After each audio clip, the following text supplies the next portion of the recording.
Good evening, my 11th standard warriors. Welcome to the next chapter of Gravitation. And today's session is going to be really amazing because we're going to talk about forces. We are going to talk about acceleration due to gravity. And there are so many cool facts and there are so many amazing phenomena on gravity. We're going to talk about some of them and explore many of the different aspects of astronomy in this chapter. All of this with me, your physics master teacher, Captain Shreyas, going live. Hello Suchi Mama, Google Nath, Saja, Ishpreet, hello Roshni, hello Chandan, welcome, welcome, welcome. Prani Panamayam Silvai, hello Dinesh, welcome, thank you for all the love. Good evening Harita. So those of you who do not know me, I'm the physics master teacher at Vedantu. I was associated with many other big names before Vedantu. You can think of all the offline coaching institutes. And then I started my journey as a teacher more than a decade back. And in this amazing journey as a teacher, I have produced some really amazing ranks. Many of my students are now in IITs. They have also graduated from the top-notch institutes. You name it, you'll probably have a student of mine. So I really hope this channel inspires you to study well, inspires you to get into the most premier colleges of our country, and you eventually will come out with flying colors. So with this hope, let's move ahead, and I hope you will smash that like button, and if you are new to this channel, hit that subscribe button right now. Hello Kamlesh, welcome. My God, Saja, you got full marks in physics exam. Talia, congratulations Saja, very good. I hope you continue this. I'm so glad and so happy for you Saja. Very good. Okay. Oh Remo, yes. Yeah, I mean it happens Remo, I'll tell you. There are so many students who come with different name and it's really hard to remember all the names, but I'll try to remember it. Okay, you be regular, I'm pretty sure within few lectures I'll remember it. Okay, good Harita, you got 34 out of 35. Oh, and it looks like you love tests. I have a special surprise coming up for all of you. After the session ends, I'll post it up on our channel, okay? So stay tuned because there is a special surprise coming up for all of you. Hello Mohit, hello Vigneshwari, hello Archana, welcome. So let's talk about the story of Newton. Now the popular tale is that Newton was clicking selfie, and there was probably a time when Newton did not have any friends. I mean, he was kind of a loner. He was very introvert. He did not like mingling with different people. He was clicking his own selfies, and then he was sitting under an apple tree, and then what happened is an apple fell on his head and it activated some brain cells, and because of that he suddenly started imagining crazy things, and he decided to torture the kids after even 200 years, 300 years. And probably he was successful, what say? No? Yes? Okay, so what actually happened is, it's not that an apple fell and Newton got enlightened and all of that. That's just a very popular tale, but he knew things fall. It's not like he had never seen things fall before, but it's just a story. And it so happened that he saw that apple fall, and he then probably had a lot of time during those days, and he thought, why is the apple falling downwards? Why is it not going sideways? Who is pulling it? And what's the force acting on the apple? By the way, by this time he had already formulated the Newton's laws, and he then started thinking, if apple is falling on the earth, then it's experiencing some force, then maybe even the moon is experiencing some force, because of which it is going in orbits. Maybe the earth is going around the sun because of some force of the sun on the earth.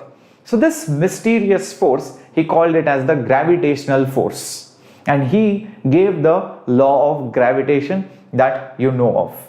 And you can see the motion of the satellites, motion of the planets, and many other natural phenomena at cosmic level can be explained using the Newton's laws.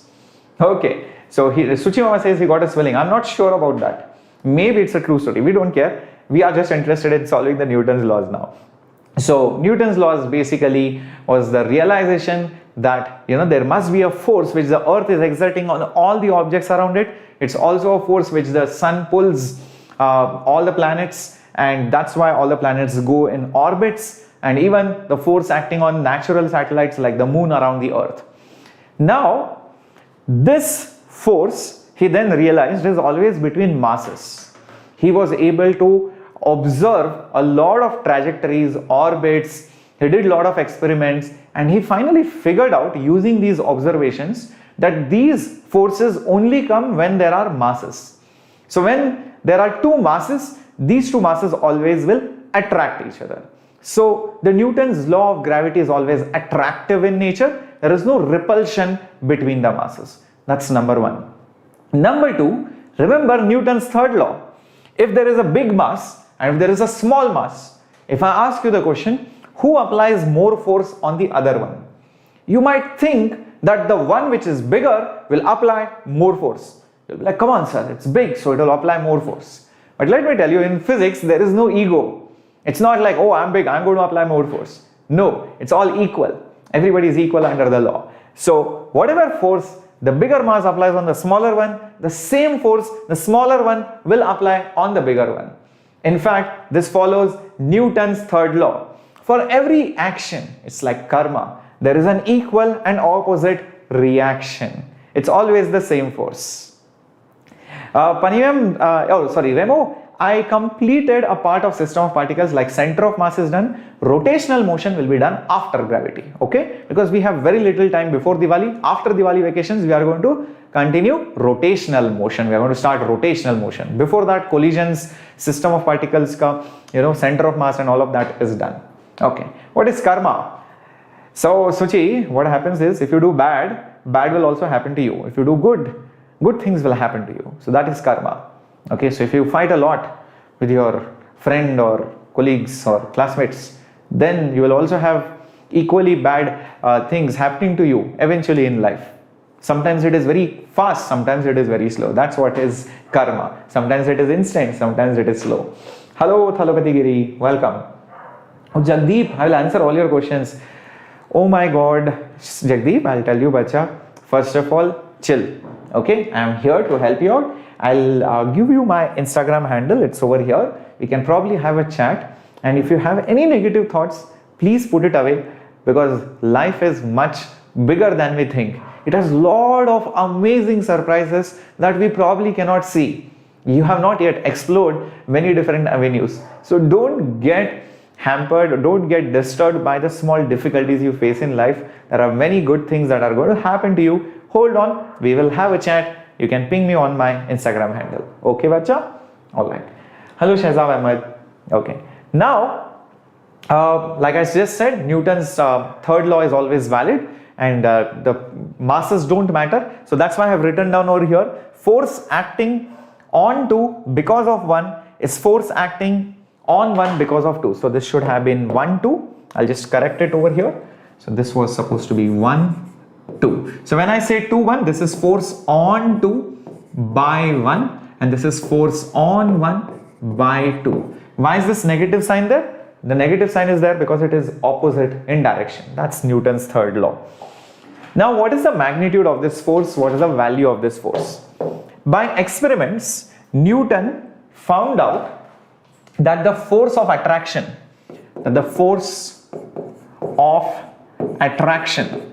between the masses, he found out by complete observations and experiments that it is proportional to the product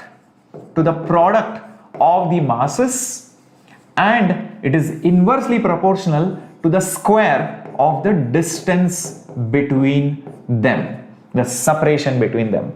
That's all Newton said. He did not give the value of that constant of proportionality. After lot of years, there was another astronomer scientist, Henry Cavendish. He found out the value of this constant, that is the gravitational constant. So this force between the two objects is equal to, not proportional to, G, because that's the constant of proportionality, m1, m2. These are the two masses, and the distance between them, let's say, is r. So G m1 m2 by r square This G was found out by Cavendish, not by Newton. He performed many more experiments to actually figure out the value of G. Now this gravitational, universal gravitational constant, okay, capital G, not small g. Remember, small g is for acceleration due to gravity. So this gravitational constant is 6.67 into 10 to the power minus 11 SI units. Why SI units? Because if you change the units, if you convert mass from kgs to grams, obviously the value of G will change. So in standard units, which is SI units, if this is in kg, this is in meter, that is in Newton, then this is 6.67 into 10 to the power minus 11. Correcto. So let's get this all on the screen for all of you. So every particle of matter in the universe, every mass will attract every other mass, no matter how far the distance is. You might think, sir, will I be now attracted by the moon? Yes. Will I be attracted by the pole star that I can see in the sky? Yes. But the problem is when the distance increases too much, the denominator will become so large that this force will become negligible. So quite often you end up neglecting the forces of distant objects or distant planets or distant stars, which are the only things which are in the near vicinity of all of you will matter, because the value of R will be very low and then the force will become significant in front of that. Second thing that you should know is, because the value of G is in the order of 10 to the power minus 11, that means only when the masses are very huge, only then the force will become significant. You cannot say, sir, that day I saw Pandu sir and he was really attracted to Champa. So I think there is some force of attraction between Pandu and Champa. Pandu's mass was 60 kg sir and Champa's mass was 40 kg sir. So I think there is gravitational force, that's why they are attracted to each other. You cannot say that. Yes, there are masses, there will be a force, but that will be very, very negligible. Think about it. Why? Because masses, if it is in 40-60 kg, if you multiply it with 10 to the power minus 11, that will be negligible.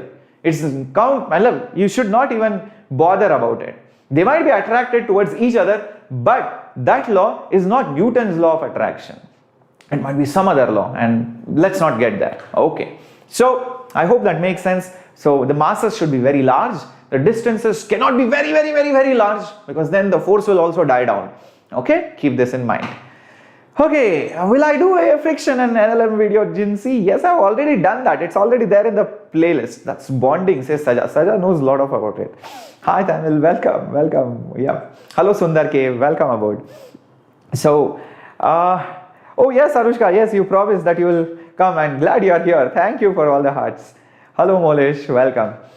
Okay, so KSA friends, I'm not active on Telegram. You can contact me on Instagram. Now there is a special way of writing this formula. You will find this formula in the books and you'll be like scratching your head, sir, what is this formula? Sir, I did not understand it. I'll tell you in very simple words. Okay, let's say for example, F21. What is the meaning of F21? This is the force, okay, on 2 by 1. Now the magnitude of the force. So the magnitude of that force, F21, will be gravitational constant, mass 1, mass 2, divided by distance. Let's say the distance between them, okay, I will represent it as R21. Now the moment I write R21, generally it stands for position vector. So it's position of 2 with respect to 1.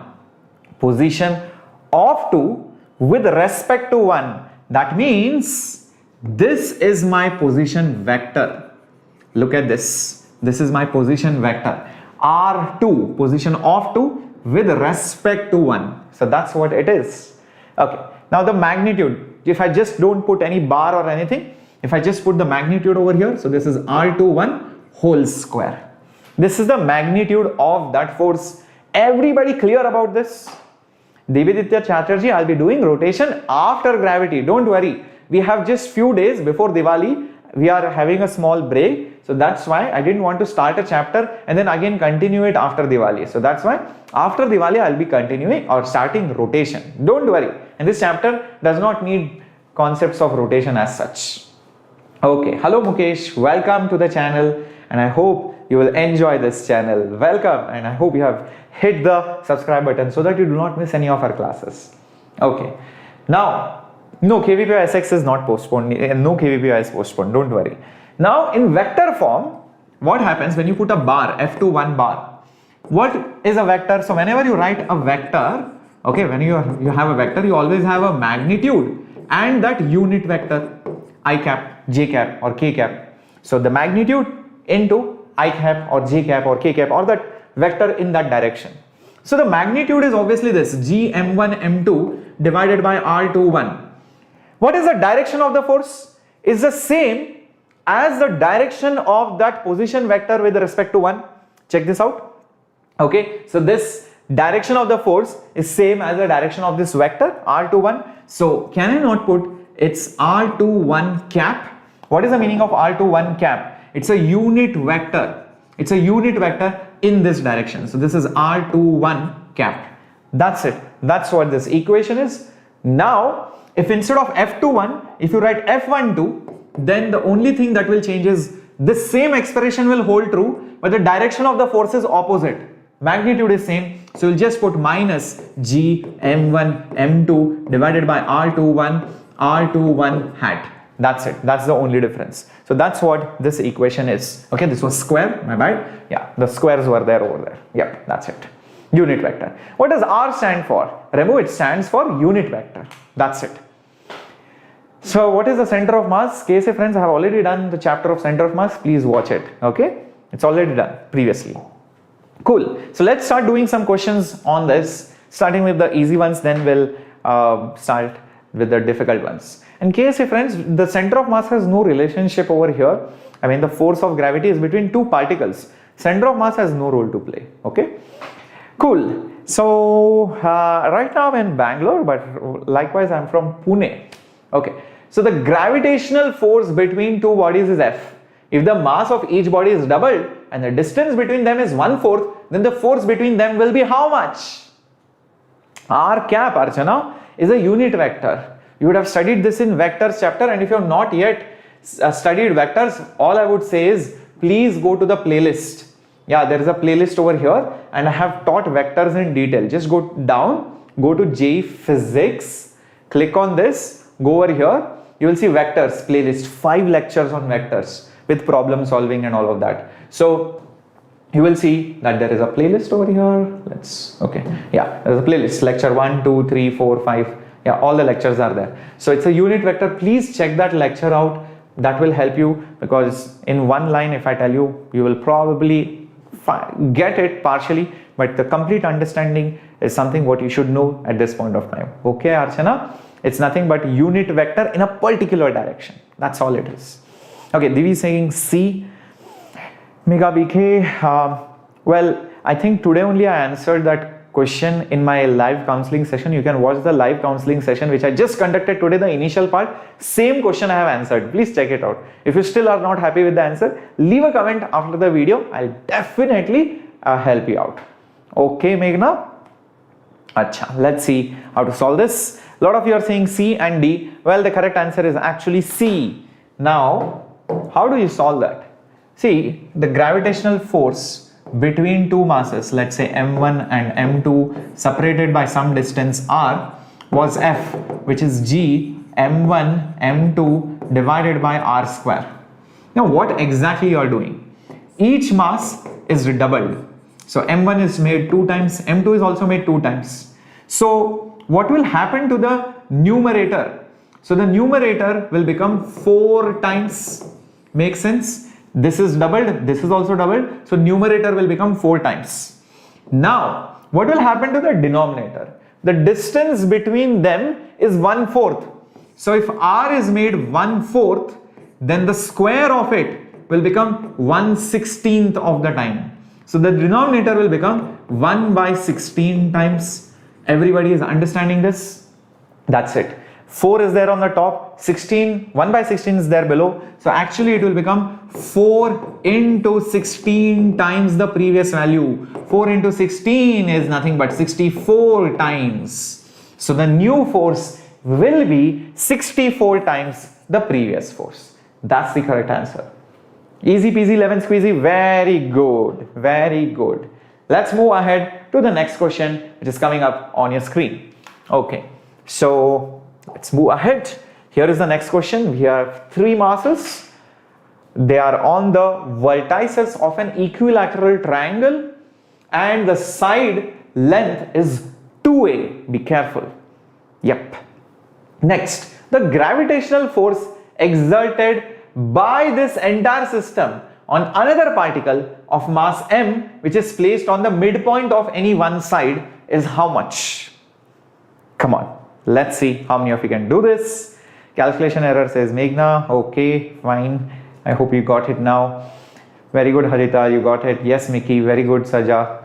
Hello, Sai, welcome.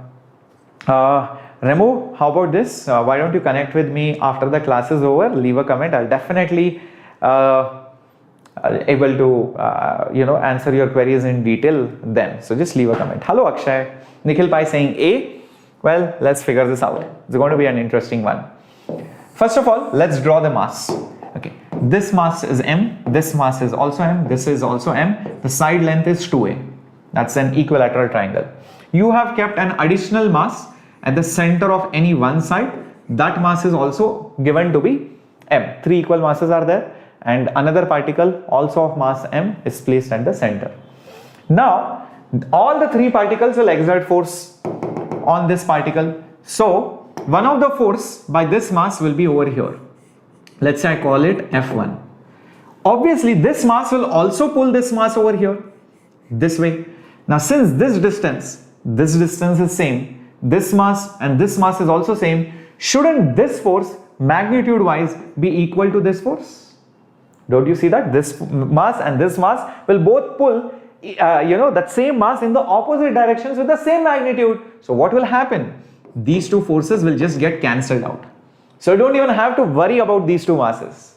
So now that these two masses are out, the only mass remaining is this one. And this mass will obviously pull it along this direction. Let's say I call it F2. And what's the distance between these two masses? You just need to join a line over here. Obviously this is the perpendicular bisector. We all know that. This is an equilateral triangle. So this is a perpendicular bisector and I can just call this as R. I think I will need the value of R to solve the problem because I need that distance. Now you can see this is a right angle triangle and the whole angle will be 60 degrees, but half of that angle will be obviously 30 degrees. Correct? Last thing, in this right angle triangle, 2a is the hypotenuse, R is one of the sides, the perpendicular sides. So you can clearly see that R will be 2a cos 30 or cos 30 will be adjacent by hypotenuse, R by 2a. So that's it. R will be equal to 2a into root 3 by 2. So that's a root 3. That's the value of R. Now my job is done. So the total force will be just F2 because F1 has got cancelled and the value of F2 will be G M1 M2 divided by R square, which is G M square by square of this, which will be A square into root 3 square, which is just 3. I think the answer should be C, my warriors. Yeah, now everybody got it. Very good, Meghna. Very good, Nis. Excellent, Emolesh, Divi. Very good. Oh, Chitra. I am always there over here on this channel, 7:30. You should not miss my class. Thank you, Sai. Glad you are enjoying it. Very good, Dinesh. Can I get a good rank? Gautam, definitely, bacha. You have a lot of time till JEE Mains 2023. Even if you start now, please start your preparation. Don't delay it further. And this channel is always there to help you. Follow my lectures regularly. Trust me, you'll be very, very well prepared. There are so many students who got very good rank just from YouTube preparation also. And one of the students got within 500 rank just from our channel. So I was very happy listening to that student. Okay, so very good. That's the correct answer, option C. Moving on to the next question. Zayed, I remember you, bacha. Every time you have different disclosure. Got it, says Swati. Very good. Let's move on to the next one. Okay.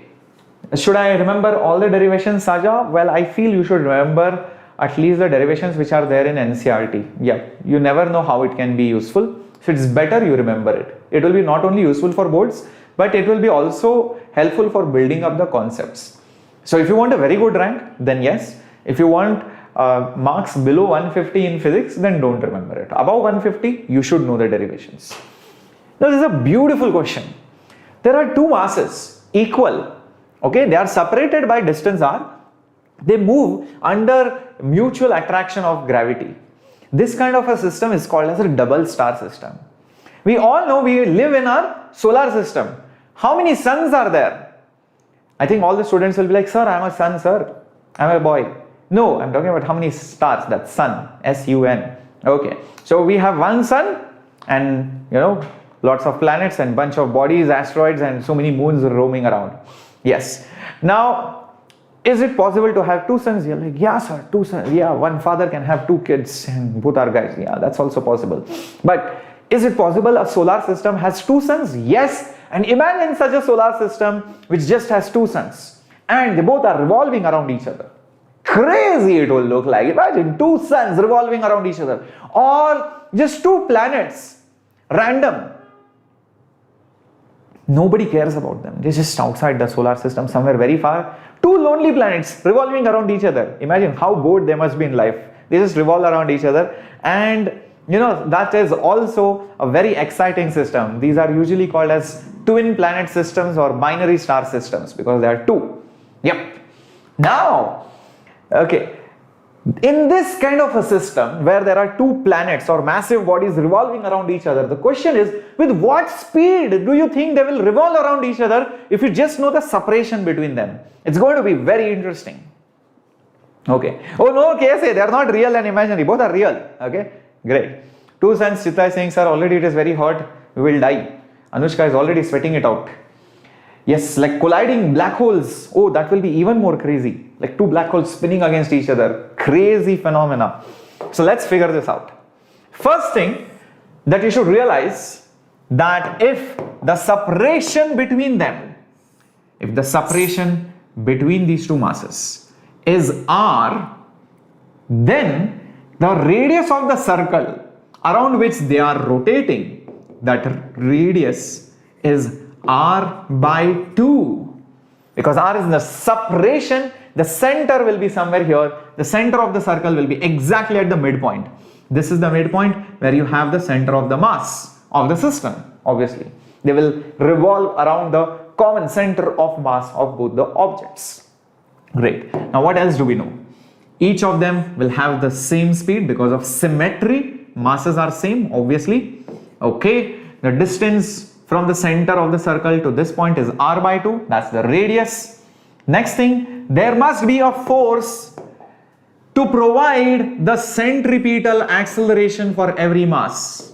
There is some centripetal acceleration. It is a uniform circular motion problem. You can see that. So there will be acceleration towards the center or perpendicular to the velocity. Who is providing that centripetal acceleration? Like, sir, centripetal force.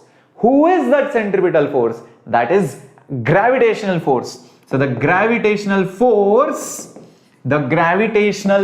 by Newton's law. This is Newton's laws of motion concept. Gravitational force is mass of any one thing into centripetal acceleration. What is the gravitational force between the two masses? G m1 m2, okay, divided by distance between them, which is r whole square. Clear? This is the LHS. Next part, yep, is mass into centripetal acceleration. Centripetal acceleration formula, you have two options, omega square r or v square by r. I think I'll go with v square by r because I want to find the speed. But be careful, this r is the radius, not the distance. So the radius of the circle is r by 2. Many students make a mistake over here. They write r. Just remember, v square by r, v square by r. But what is r?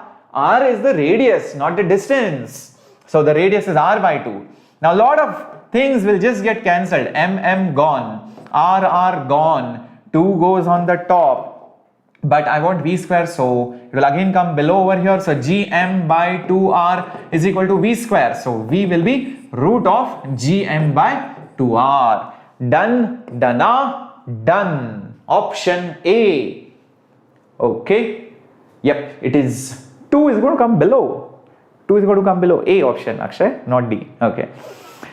KSA, I completed it in 2005, long time back. Yeah, I'm very old, no? Okay. Yes, I know Google that. You thought R is R. I know that. Yeah, it is not B, it is A. Very true. Dinesh, I will definitely conduct Bacha for sure. First, let me conduct all the classes. Be with me. Trust me, I will have lots of problem solving sessions. See, I need your attendance. I need your support. I need your motivation. Get your friends. Make this channel grow. Then I will do a lot of things. If you don't make this channel grow, then I will not be able to do a lot of things. So make sure you show that interest. Get in all your friends. Then we'll for sure grow this channel. We will make sure that you have all kinds of sessions. After completing the syllabus, yes, definitely lots of problem solving sessions. Okay, moving on to the next question. But before that, if you have any doubt, make use of the Vedantu app. You can click a picture in the doubts ask section and you can chat with our doubt experts. There are separate doubt experts for physics, chemistry and maths. And you can ask any doubt. You can ask for hints. You can ask for the correct way to solve it. And you can ask unlimited doubts on all the days. So please make use of the Vedantu app. And yes, it's available for free for all the Pro Plus and the Classic users. So moving on to the next one. Now this theorem is often ignored. This theorem is often not given so importance. But let me tell you, this is by far the most important theorem. And if you know this theorem, it will also help you in your 12th standard. Oh, Aishwarya, join in, Bacha. You missed some fun part, but it's okay. You can, I think, catch it up because we just did one formula and some nice questions on it. But yeah, I'm pretty sure you'll understand it. All right, Remo, thank you for all the hearts. Now, here is the next thing. What is this shell theorem? Just imagine, you have a shell. What is the meaning of a shell? Think of a hollow sphere. Think of a plastic ball which is filled with air or there is nothing inside. That's a shell. So the masses are only then on the surface of the sphere. Inside of the sphere is empty. Or think of an orange with no oranges inside, only that, that cover is there. Or think of an egg with no liquid inside, only that shell. So that's a solid sphere. Okay. Now imagine you're outside a solid sphere and let's say the radius of the solid sphere is R. This is the center. Okay. And you are over here. This is mass M. The shell's mass is capital M.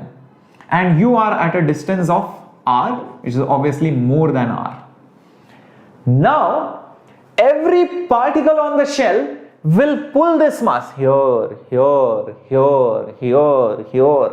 So there will be so many forces because different points on the shell, dm, dm, delta, delta, delta masses will pull in different directions and they are all at different distances. The total sum of all these forces comes out to be one unique value. And guess what that is? It feels as if the entire mass is concentrated at the center. So all the mass is basically concentrated at the center and you are at a distance R from that center. So this is that mass M. So what is the force between 2 point masses? That's the same force over here. So that force comes out to be just GMM, product of the masses, gravitational constant, divided by small r square, where small r is the distance from this point to this point. As simple as that. So a shell behaves like a point mass at the center. Now you might think, sir, this is cool, this is obvious. Let me tell you where students go wrong. Students go wrong for other geometries.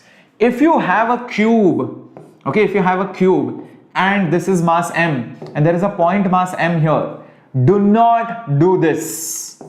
Don't do this. What is that this? Assume the cube to be like a center, a point mass of M over here. The separation between them is R and write the force as GMM by R square. This is not correct. This is not true. This is only valid for shells. If you take any other geometry, even a cylinder, cone, anything else, disc, ring, it is not true. Keep this in mind. Kalyani, you're joining in late. Yeah. So this center of mass concept is only applicable for shells. That's why that special name shell theorem. Else I would have named it as center of mass theorem. All geometries find center of mass, treat them like point masses, solve the problem. It's not true for other things. Yep, Divvi, this comes via integration. Yep, I've done this in my derivation micro course. So, for a point mass which is outside a shell, treat that like a point mass. The shell should be treated like a point mass. Okay. Now, probably that will also give you the hint, what can you do for a solid sphere? Imagine, let's take the example of a solid sphere. So when I take a solid sphere, what I mean is everything is filled inside. It's like an apple or a mango or I don't know, a cork ball. It's or like the earth. It's completely full. It's not empty. So this is having some mass m and this is radius r, and let's say you are at some distance r from it. Then what do you think will be the force? Now you'll be like, sir, you taught shell theorem but you did not tell about solid spheres. Think carefully, visualize, you will realize it quickly that a solid sphere is nothing but shells, shells and shells. It's like onion. There are different layers. So, there are multiple layers in that. Same way, you can think a solid sphere is nothing but shells, shells and shells. These are just concentric. And each shell can be assumed to be concentrated over here at the center. So this diagram is as good as saying all the shell's mass is concentrated at the center of mass of this solid sphere, and the separation between them is r. This is mass m. So hence the force is just going to be gmm by small r square.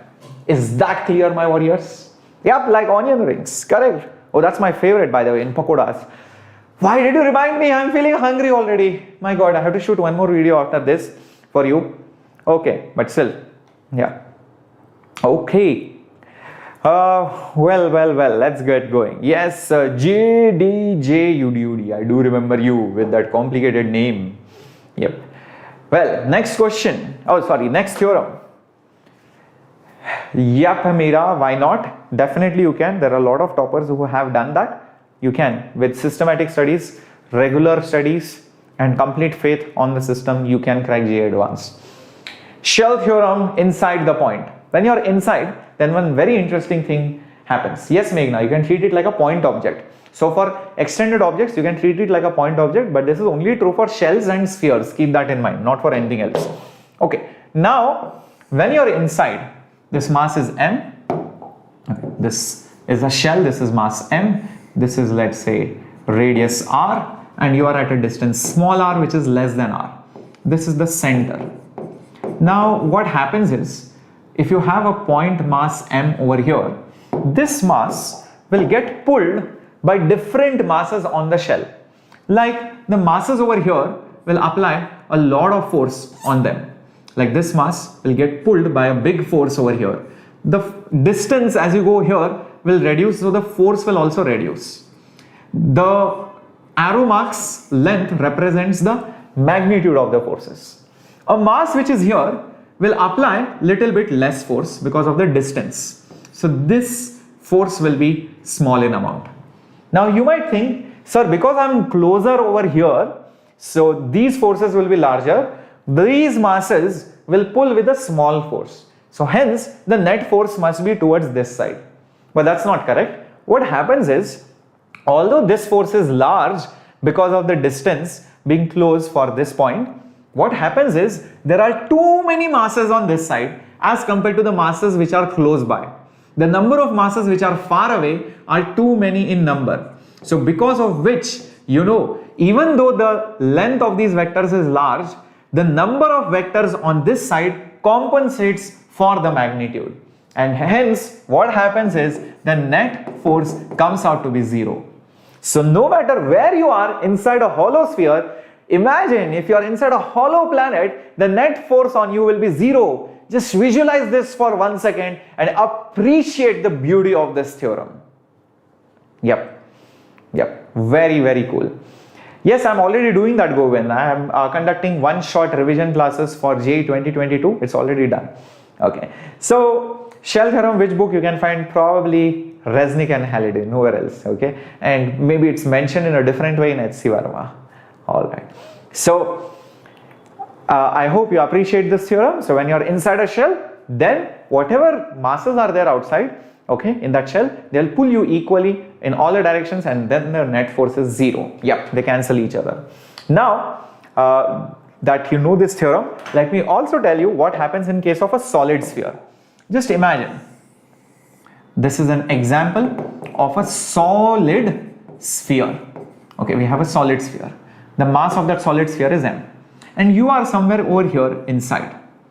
Now, if I ask you, if you are inside this solid sphere, what will be the force acting on you, or who is responsible for the force acting on you? Is there any force actually acting on you? Think about it. This is completely solid.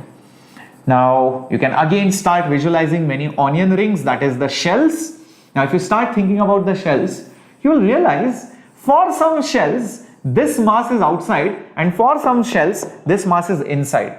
For example, if you take these shells like this, for these shells, think about it, this mass is outside, but for these shells over here, this mass is inside these shells. Think about it, for the ones which are in red. So, whose shell's contribution will be there in the net force? Think carefully using shell theorem. You will quickly realize for all those shells for which this mass is inside, all these red shells will have no contribution in the net force. No contribution in the net force. Everybody clear about it? Interesting, right? That means only the shells inside will contribute. This will contribute in the net force. So, you can just assume only that mass which is inside to be present over here exactly at the center, and there will be some distance between them. Let's say it is r, so this will be the distance r, and this will be the mass m. But be careful, this mass of the green part will be different, this mass which is inside. So the force between the mass and the solid sphere will be only because of the inside mass, not the outside mass and the mass itself. So when you go inside the earth, the force acting on you is not because of the part of the earth which is around you. It's only because of the part which is inside of you. Visualize this for a second. Imagine a tunnel. Imagine you dig a hole. You go inside the surface of the earth. So the part which is around you will not have any contribution in the net force. And only the part which is inside you, right from the center till wherever you are, will contribute in the net force. Only that much mass is important. Is that now clear, Meghna? Is that now clear, my warriors? Is that now understood? Okay, Suchi Mama, please don't cry. Okay, please don't cry. I know there are a lot of onions in front of you. But if you are crying, I cannot help it also. All I can say is, yeah, just go away from the onions. So Divi, why does this happen? Like I just mentioned to you, it's because of the shell theorem. So for a shell, when you are inside, all the masses, force will cancel out. So the masses which are close by and the masses which are far away, they cancel out. So all the red shells are outside the mass, so they will not contribute. Only the shells which are inside, they will contribute. Is that clear? Understood it now? Clear? Understood? Oh, definitely, Meghna, I'll remember you. If you just be regular, I will definitely remember. Okay? Yeah.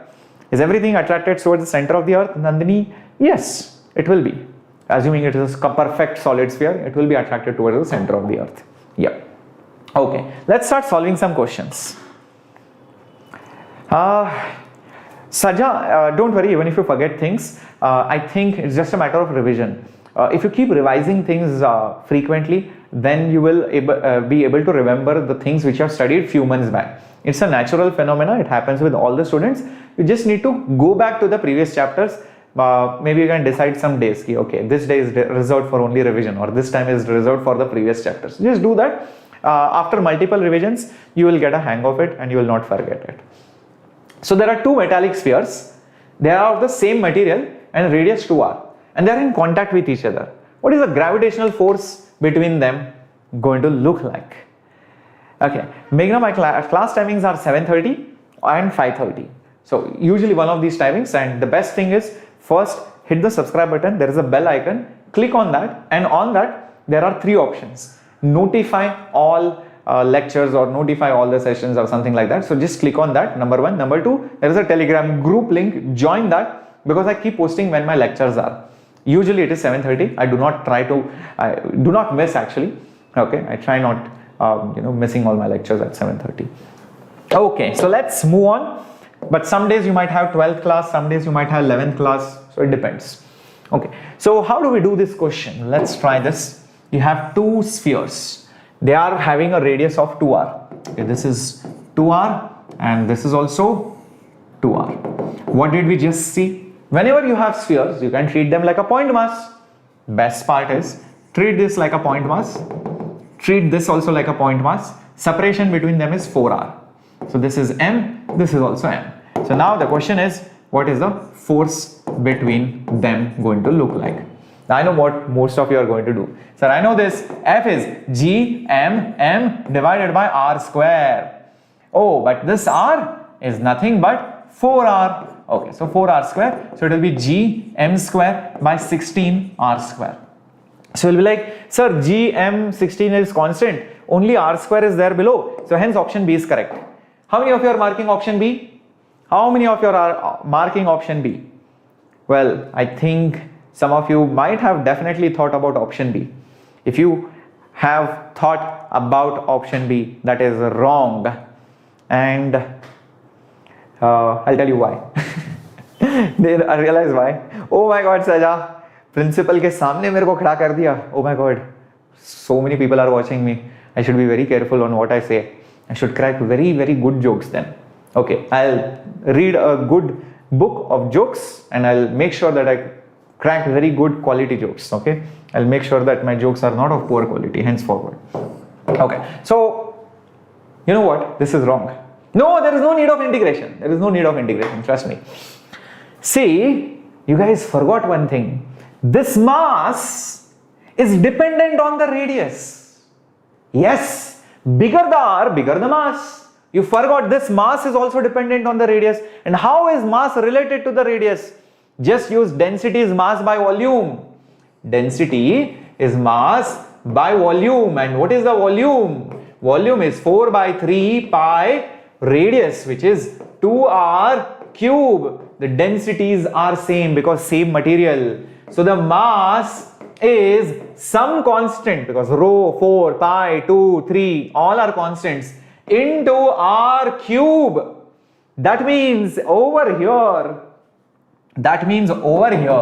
what we need to do? G m square, that means c square, r cube square, r raised to 6 divided by 16 r square. G, c, 16 constants, so k, r raised to 6, r square, r raised to 4. So that's the final answer. K r raised to 4. Option A. This is how JEE will play with your mind. They will keep an option where many students will make that same mistake and they'll mark it. They'll keep it. Many students are going to mark this, but you don't have to mark that. You need to be extra careful. What about the other point masses on the different spheres? That's what the whole idea, Divi, of shell theorem. Or see, when you have a shell and this is a point mass, this point will attract this mass. This point will attract this mass. This point will attract this mass. All the points attract this mass. The total attraction is as if the entire shell is concentrated here. So instead of all these points, if you had one single point mass, the force will be the same as compared to this one.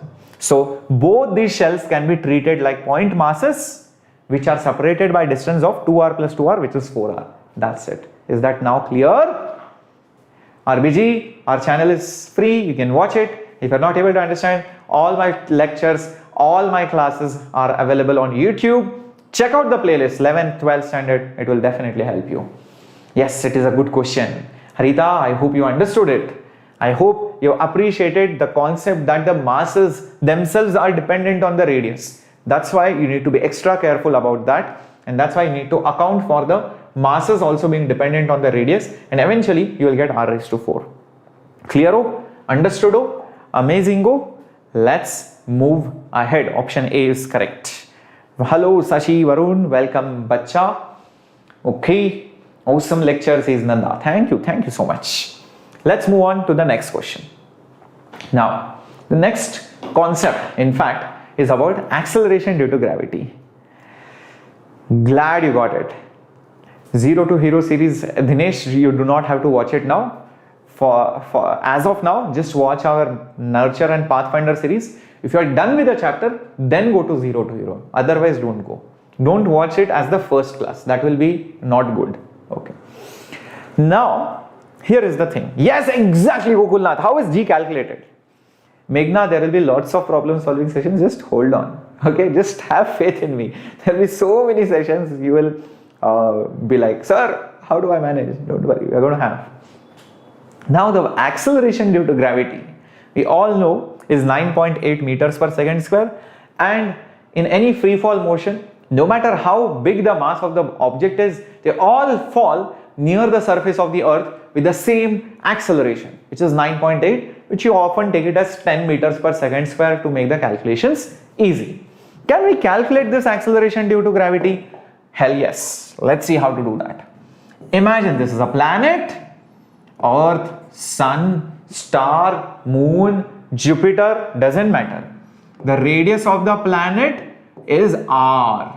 So this is some planet, something, some heavenly spherical body. Here you have some Pandu. He drops some object. He drops his phone. It breaks. Gravity is responsible for that. But gravity is not responsible for people falling in love. People fall in love for different reasons. For phones falling on the ground and breaking their screens, gravity is responsible. So there is some object of mass m and it falls towards the center of the earth and it will have some acceleration. Let's say I call it G naught. That naught stands for acceleration on the surface of the earth. Surface of the earth, what is the acceleration due to gravity? Some of you have also posted what is the value of R, correct? So radius of the earth is approximately 6,400 kilometers. The mass of the earth is roughly 6 into 10 to the power 24 kg. Very big mass. 6 into 10 to the power 24 kg. Okay. Now, there will be obviously some force acting on this. Let's say I call it as F. This is the gravitational force. By Newton's laws of motion, the gravitational force will be mass into acceleration. Okay. Now, the gravitational force will be G, M. This M, I can assume it at this point. Why? Because it's spherical. So, concentrate all the mass at the center. What's the distance between this mass and the center? It's roughly R because you are at the surface. So, Gm m by r square. Is that understood? Because you are near the surface, the distance will be nearly the radius of the planet or the star or that body. Great. Next, this will be mass into G naught. Best thing. Mass gone. Oh my god, mass has no value only. So G naught will be Gm by r square. Now, this is the very important formula. This is the formula you will use to find out acceleration due to gravity on the surface of any planet. If you know universal constant, which is 6.67 into 10 to the power minus 11, mass of the planet and the radius of the planet, you will just get that acceleration due to gravity. In fact, the reverse is also true. Imagine you go to a planet, you're like, what's the mass of this planet? All you need to do is just drop a ball. The ball drops, calculate the acceleration due to gravity. Let's say by some experiment, you know the radius of the planet. You conduct some experiments using parallax methods, etc. You find the radius of the planet. So if you know radius, if you know acceleration, if you know capital G, you can find the mass of the planet by reverse calculation. So that's how this is done. Interesting, isn't it? Loved this? Okay. So the acceleration due to gravity is independent of the mass, and acceleration due to gravity is always produced by the gravitational force. G is the symbol, unit is meters per second square, and the direction is always towards the center of the planet. These are pretty much standard things.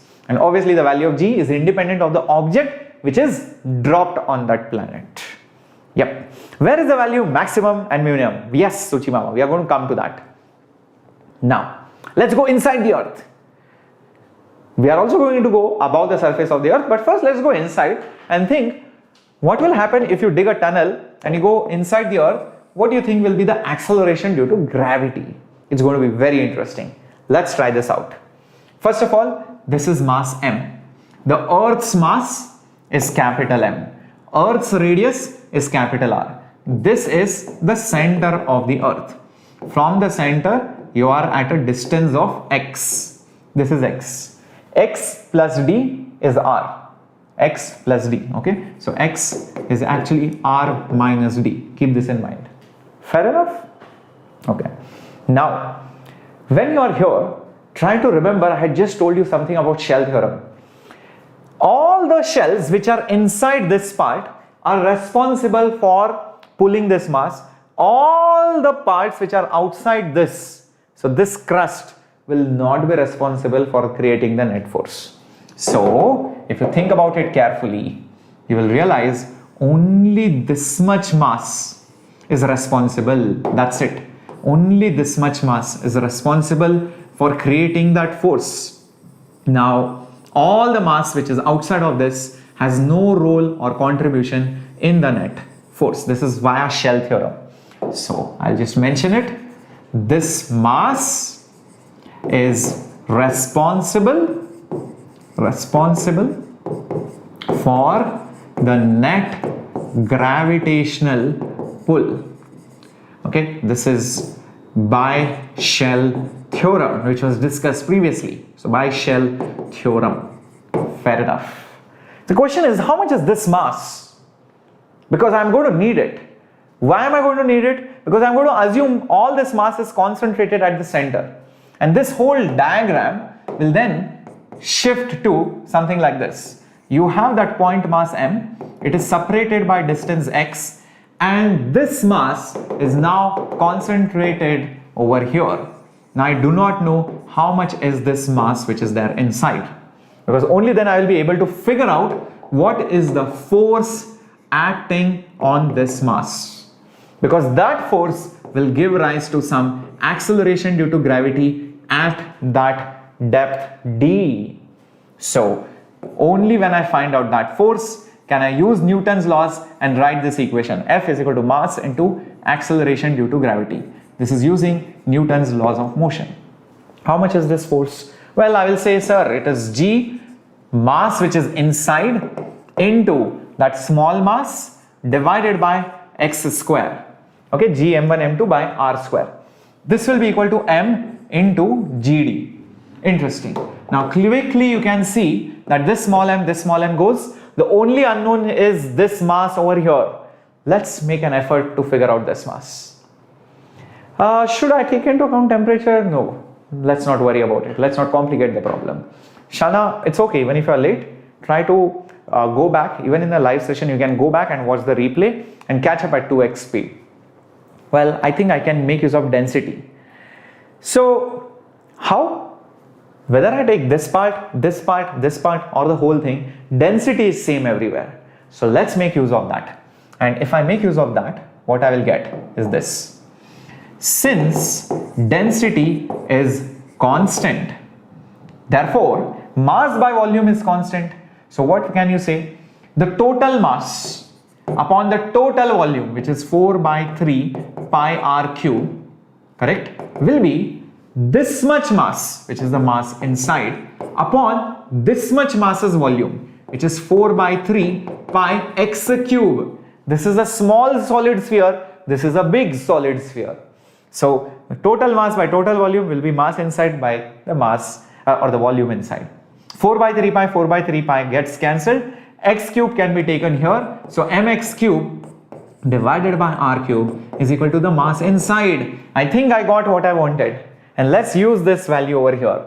So it is nothing but mx cube divided by r cube. So that is the mass which is inside. Rest all terms, okay, this has just got cancelled, divided by x square will remain the same, is equal to gd. X cube, x square, 1x will remain. So g m by r cube x is equal to GD. Now, if you don't like x, you can also put it as r minus d. That's it. So remember this formula. Acceleration due to gravity will be gm by r cube into x. This is the main formula. But if you don't like this, you can also write it as gm by r square into x. You can write it as r minus d upon r. Remember this gm by r square? What was this gm by r square? And just in the previous slide I told you this. What was it? It was acceleration due to gravity on the surface. So this will be acceleration due to gravity on the surface.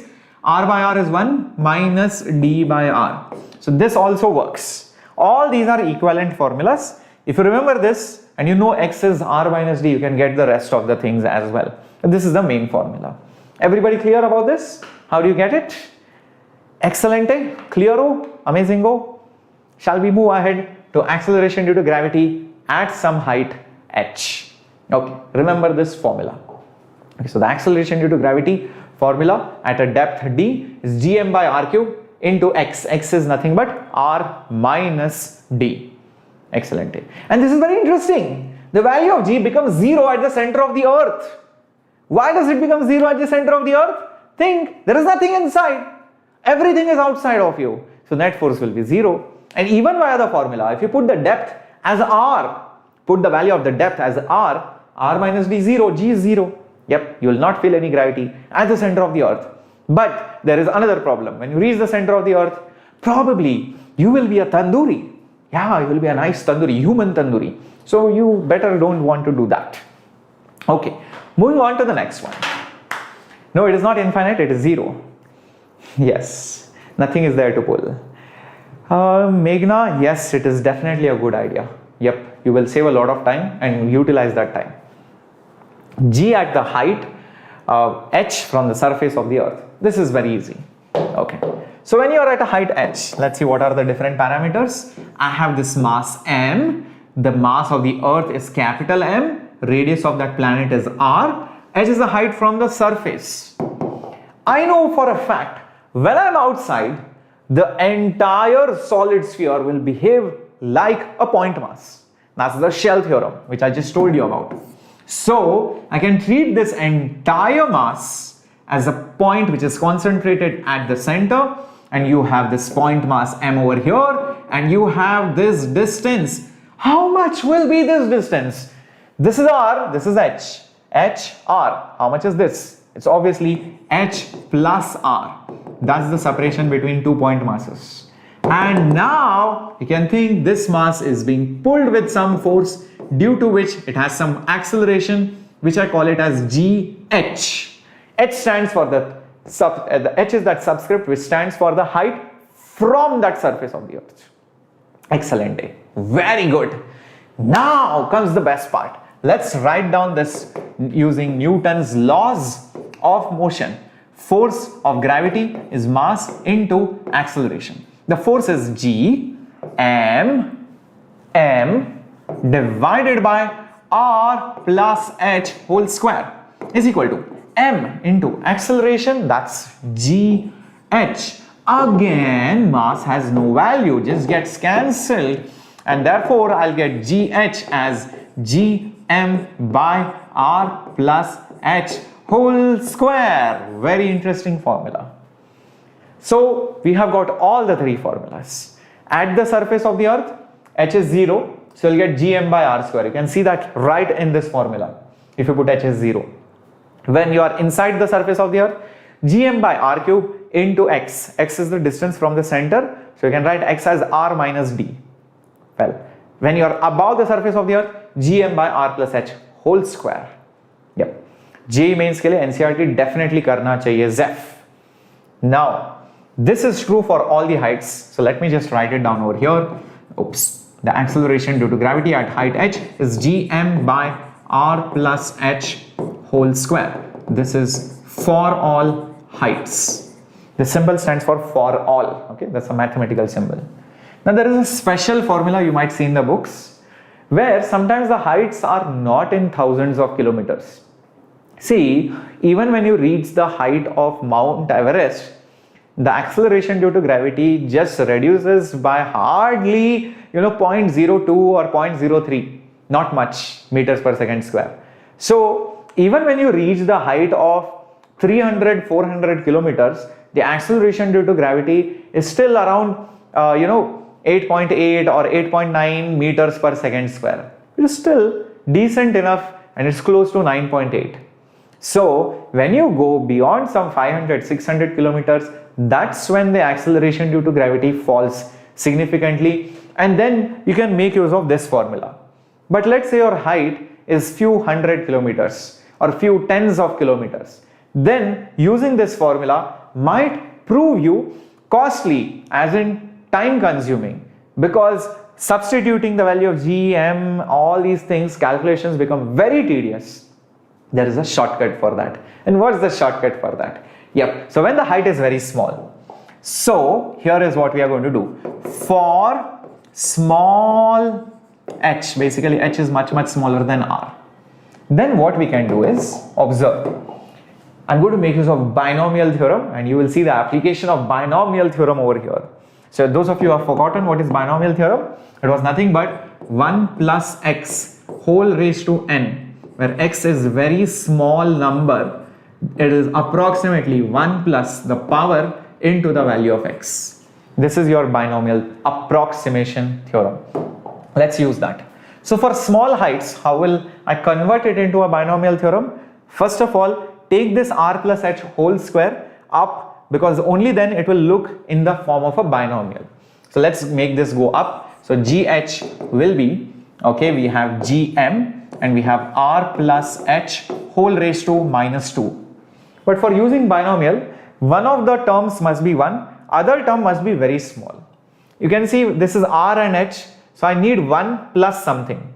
So take this r outside. How do I take this r outside? Write it like this. Take this r outside, so it will look something like this. R into 1 plus h by r, okay, the whole raised to minus 2. Does this make sense? If you multiply this, you will see it is actually r plus h, nothing else. Now bring this r outside, so it will become gm.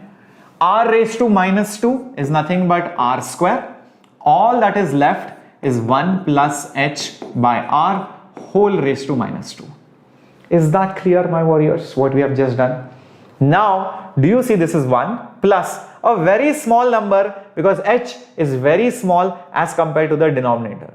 So this is small, so hence I can use binomial approximation theorem. And wait a minute, did I just not see gm by r square? Does that ring a bell? What is gm by r square? I just told that to you. It is acceleration due to gravity on the surface of the planet. So how about writing this as just g naught? I just told that to you. Gm by r square is the acceleration due to gravity on the surface. And what is this? 1 plus n minus 2. X is h by r. So hence the answer will be g naught into 1 minus 2h by r. So this is the acceleration due to gravity at height h. That's it. But only when height is very small. Or else, lot of students do this stupidity. Sir, I put the value of height as 5000 kilometers, sir, and I got the value of acceleration due to gravity as negative. Arey Baba, you cannot use for thousands of kilometers. Why? This derivation is based that h is very small. If you put h as very large, 1 minus that very large number will become negative. You will be like, sir, acceleration to gravity is negative. It is going up. It is flying up in the air, sir. No, that is not correct. Okay. Okay. So Shreya, I would suggest try out Tattva module or DC Pandey. Okay. Tattva module is our Vedantu's own module, and DC Pandey is a author. You can try out DC Pandey, bacha. Okay. Probably that will help you. All right. Great. Chalo. JDUD, if the velocity is in the change in the speed, then acceleration is change in velocity. Wrong. JUD, that is completely wrong. Velocity is rate of change of displacement or position, and acceleration is rate of change of velocity. Get that right, okay? So that definition what you said was wrong. Okay, so that was it. Now some things which you should remember. Acceleration due to gravity, remember one thing, is not the exact thing which you will get experimentally using observations and using these formulas, you will get a small variation. So if you compare the values which you get using observations or practicals and the value which you get using these theoretical numbers and calculations is slightly different. And the reasons for that are basically the shape of the earth. We have always assumed that the earth is spherical, but actually earth is not spherical, so there is bulging effect which is going to happen. So because of that, there is some small error. You are closer to the center at the poles. This is not sphere, it's like this, it's slightly like ovalish. So you are closer here and you are farther at the equator. Second thing, you have assumed that earth is uniform, but that's also not true. There are hills, there are rivers, there is some iron ore somewhere, there might be less density somewhere. So the earth is not uniform, it is non-uniform. Hence, there is some variation, but that variation is not big. It's not like using these formulas you will get 100 meters per second square and using practicals you get 9.8. So the variation is in points, in decimals. So often we ignore that. And the third effect is the rotational effect. So when earth rotates, it applies centrifugal force. It throws out everything. Just like when you stand on a merry-go-round, you will be thrown out. So you will experience a force outward, and that's why the gravitational force, net gravitational force that you will perceive will be slightly less than what you will actually get. Is that understood? And where do you think this where do you think this effect will be more prominent? Do you think the rotational effect will be more prominent on the equator, or will it be more prominent on the poles? Think about it. Think about it. Glad to know, Siddhant. Okay, you are doing good. I hope you keep doing good. Yeah, every day and always. Physics को अच्छे कैसे करें? Move ons, feel physics. That's all. Okay, chalo. So, well, Vigneshwari saying on the poles, Chandan saying on the equator. Well, okay, answer is simple. Well, think about it. If you're standing on the merry-go-round, then where do you feel the centrifugal force the most? At the center or away from the center? Obviously away from the center. Similarly, when you stand at the poles, you're on the axis of the earth's rotation, so you will not feel that centrifugal force. So the effect will go away. When you're standing at the equator, then the centrifugal force will throw you out. It will throw you out. Yes, the most. So the effect will be most prominent at the equator. Understood? Clear? Now my last question. Where do you think acceleration due to gravity is more? At the poles or at the equator? Think carefully. Imagine a Pandu here and imagine another Pandu over here. Okay. Where do you think the acceleration due to gravity will be more? Will it be more on the equator or on the poles? Think about it. Thank you, Dinesh. Okay. Prominent means it has more imposing effect. It is more dominating. I mean, centrifugal force will be felt more as compared to the other thing. Yes, it will be more at the poles as compared to the equator. Reason, simple. At the pole, there is gravitational force. At the equator also there is gravitational force, but the gravitational force will weaken because of the centrifugal force. It will reduce the net pull. Think about it. At the pole there is no centrifugal. At the equator the net force will be less. Hence gravity will also be less. Keep this in mind. Great. So there is a very interesting formula for calculating the rotational effect. Now everybody might have heard about latitudes and longitudes. So you might have seen different pictures of Earth, and you have these longitudes and then you have these latitudes. You would have also seen the equator is 0 degree, the North Pole is 90 degree, this is nothing but minus 90 degree. Somewhere over here it might be, I don't know, 30 degrees, 60 degrees. What is that degrees for? See, if you join a line from the center to that point, that angle which is made with the equatorial plane is basically 30 degrees. That's what the 30 degrees stand for. So that is the latitude angle. Clear? So that's what it is. So 0 degrees means you are in the equatorial plane. 10 degrees, 20, 60, 90. 90 means you are here, North Pole. Minus 90 means you are here. Minus 40 degrees means you are in the southern hemisphere. Plus degrees means you are in the northern hemisphere. Yup, Harita, I'll come to that. Where is G maximum? I'll just come to it. Just 1 second. Will we be at moment of inertia? I'm not sure what you're saying. Okay, so concentrate on the topic. The formula for acceleration due to gravity at any latitude is given by this: G minus R omega square cos square lambda. What is R? Radius of the planet. Radius of the planet. What is lambda? It is the latitude. Is the latitude angle, like what I just told you. What is omega? Is the angular speed of rotation, obviously. So rotational speed. So obviously it is 2 pi by time period of rotation. So that's the compensation that you need to do. Very, very important formula. G effective minus omega square R cos square lambda. Omega is the angular velocity, R is the radius, cos lambda, that lambda is latitude angle. Yep, as simple as that. Now you can clearly see lambda at the poles. So if you are at the North Pole, lambda will be 90 degrees. Cos lambda will be 0. So G effective will be just G, because this whole term will just become 0.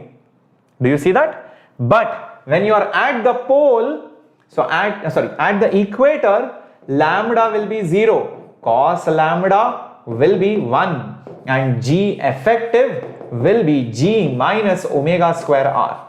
You can see the difference. It's G minus omega square R, here it is G. So that's the difference which is coming because of rotational effect. Okay, let's start solving the questions, but before that, one last thing. Students were asking, sir, where is the acceleration due to gravity highest? Well, see, if this is the surface of the earth, if you go inside, gravity reduces. If you go on the top, again the gravity reduces, because when you are at height h, acceleration due to gravity is gm by r plus h whole square. As height increases, denominator increases, gravity decreases. When you go inside, again gravity decreases and it becomes 0 at the center of the earth. So basically it is maximum at the surface of the earth. When you go inside or when you go up, you will see acceleration due to gravity will fall down. Yeah, so basically at sea level, correct, on the surface of the earth. Let's start solving some questions, some amazing questions coming up for all of you. Let's do this. Will I teach Kepler's laws? Yep, Ankush, in lecture number 3. Okay, here we have, there is acceleration due to gravity at depth 3200 kilometers inside the earth will be how much? How much is the acceleration due to gravity inside the earth at a depth of 3200 kilometers? JDJ, we do not know that. Don't waste your time thinking about what are the percentages, probabilities of postponement. Just focus, keep solving. If it has to happen, it will happen. If it doesn't happen, doesn't happen. We do not know. Okay? Because there are a lot of surprises this year. Okay. Yes. Let's go ahead and see what is the next one. Okay. So what do we have? Okay, come on my warriors. What do you think should be the answer? Is it 4.9? Is it 0? Is it 7? Is it 9.8? See, it's very simple. Okay, Chandan saying A. I'll tell you what you can do. The gravity at depth D, we just saw the formula is Gm by r cube into x. X was r minus d. So remember, I had done some variation and I had told you Gm by r square. Okay, r cube I can write it as r square into r, and x is nothing but r minus d. So this r cube is r square into r, and this value was nothing but g naught, and this is nothing but 1 minus d by r. Correct? This is the thing which I had told you. Now using this form, it becomes very easy to solve the problem. You don't have to substitute any of these values. Yes, that's the beauty of this formula. G naught is 9.8. 1 minus d is 3200. R is 6400. This is half. 1 minus half is half. So it is 9.8 into half. How much will it be? It will be 4.9 meters per second square. That's the answer. So easy. Very good. Samar Priti. Very good. Hello Jaswant, welcome aboard. Very good Harita. Moving on to the next question. Yeah, the answer was A. G and GP donate the acceleration due to gravity on the surface of the earth and on some other planet whose material is same and radius is twice as that of the earth. Compare the acceleration due to gravity on the surface of that planet as compared to the surface gravity on earth. Let's see how to do this question. Okay, so first of all, what is the formula for acceleration due to gravity on the surface? It is Gm by r square. You're like, sir, this is simple. Radius has become doubled, so denominator will become 4 times, so gravity will become 1/4. That's not true. Be careful, if the radius becomes large, even the mass will be affected. Do not forget the mass. In fact, you should write this down like this. Gm by r square, and the mass should be written down as density into volume.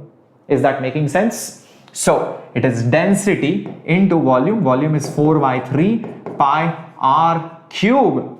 Now you can see r square r cube, only 1 r remains, everything else is a constant. So it is some constant into r.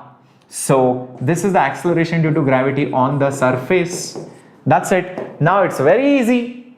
If the radius is twice, that means r becomes 2 times. Obviously acceleration due to gravity also will become 2 times. And hence on that planet it should be twice as that of the earth. That's the answer. Cat, you are wrong, bacha. Yep. Welcome G Gautami. I'm so glad you're following me and I hope you continue following this channel and excel in your studies. God bless you and we are always with you. Good evening Dhanush. Yep, who's it? Chandan. Yes, it is option B. Correcto. Moving on to the next question coming up on your screen. Okay, here we have it.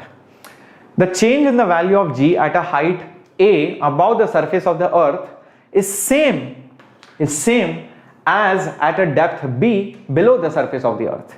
Then what is the comparison between A and D? Let's think about it. Come on my warriors. Think carefully. What do you think is the comparison between these two values? Is it equal? Is it twice? Is it half? Or is it 1/4? Think. Acceleration due to gravity at some height and at some depth is same. That's what the question says. Let's try to do this. So what this question means is, because the change is same, that means gravity at height h is same as gravity at depth d. It's clearly mentioned this A, which is nothing but the height from the surface, is much smaller. And when the height is much smaller, I had given you which formula should you use for gravity. Yes, that was nothing but G naught into 1 minus 2h by r. We just derived it using binomial theorem. Do you remember it? Very good. Now, what is the acceleration due to gravity at depth d? We just did some questions on that. It was nothing but G naught into 1 minus d by r. Correcto? It was 1 minus d by r. G naught cancels. So 1 minus 2h by r is equal to 1 minus d by r. 1 goes and rr will also go. So 2h is equal to d. But wait a minute, I don't have these variables. So height is a. So h is nothing but a.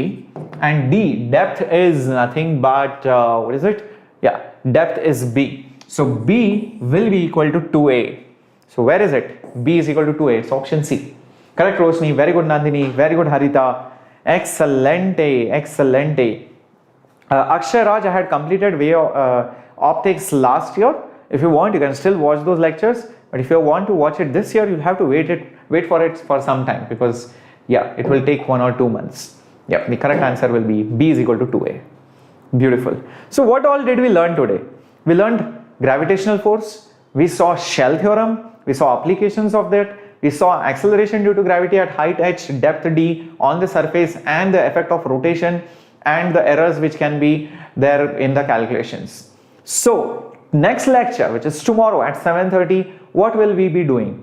We'll be doing potential energy, energy problems, escape velocity, and all of that. Okay, and there is your homework assignment for today. Leave the answers in the comment section and this is your second homework question. Again, leave the answer in the comment section. And this is your third homework question. Make sure you solve it, because then you will feel connected. And also, not just that, you'll get the solutions on our Telegram channel. So join the Telegram channel. So all our students post the answers over here. Let's see who all have solved the questions for the last time's homework. And we had a class, I think, here. Yep, 2 days back. And there we go. Very good. I think some of you have solved it. Very good, Ishpreet. Very good, Swarlina. Very good, Chandan. Thank you, says Anil. Welcome. Harita. Very good, Saja. Very good, Gokul Nath. Arun Balaji. Okay, I think I have replied to you. Very good. And congratulations to all the students who have posted the answers. So keep this up, and even if you're wrong, it's okay. The point is you should solve it. And in case you have more doubts, you need more conceptual clarity, you want more problems, assignments, and if you have some backlogs and you want some revision and some cover-up course, then let me tell you, Vedantu is giving you crash courses even at this time and at very affordable prices. All these problems will get sorted. You will have long-term batches, you will have micro courses also in English, and you will have really amazing teachers exactly like me, with lots of tests, assignments and tests with report cards. All of the links are there again in the description box below. Check out the links. There is a link for joining the pro subscription. So if you are watching the video, you will see that right over here on the top in the description box, or even it will be there in the pinned messages. So just click on this. So there you have the JEE 2 years course. Click on it and you will see the course price is as low as 1,350 for 15 days. But let me tell you, although it says 15 days, there is an additional offer running and you get more 15 days free of cost. So with the cost of 15 days, you get additional 15 days free. That means 1 month subscription available at 15 days cost. Not just that, over that you get 10% off using my coupon code SHHPRO. So if you want to try it out, definitely go ahead and try it out. And if you feel that, yes sir, I want to buy the complete course, you can go ahead and click on this as well. You also have EMI options available. Alright, so do check it out. I'll be really interested to see all of you. You have different versions, like the light version has all the things which I just told you. The thing in classic is you get doubt solving on the mobile app, and in the plus you get additional personal mentorship. Most of the students go for the classic version because they want their doubts to be solved after the class. Even you can try that one out. You can try it out for 1,800 rupees for 1 month, again with 10% off using my coupon code. So all of this is available for you. Make sure you make the best use of it. And if you feel that there is some more questions which you need answers for, and if you want me to answer those things, please drop in a comment below after the session ends. Okay, that's it from my side. This was Capto Shreyas, and have a great time. Take care, stay safe, stay well, and keep studying. I'll see you guys tomorrow at 7:30 for the second class of gravity. Okay, bye bye. Take care. Hasta la vista.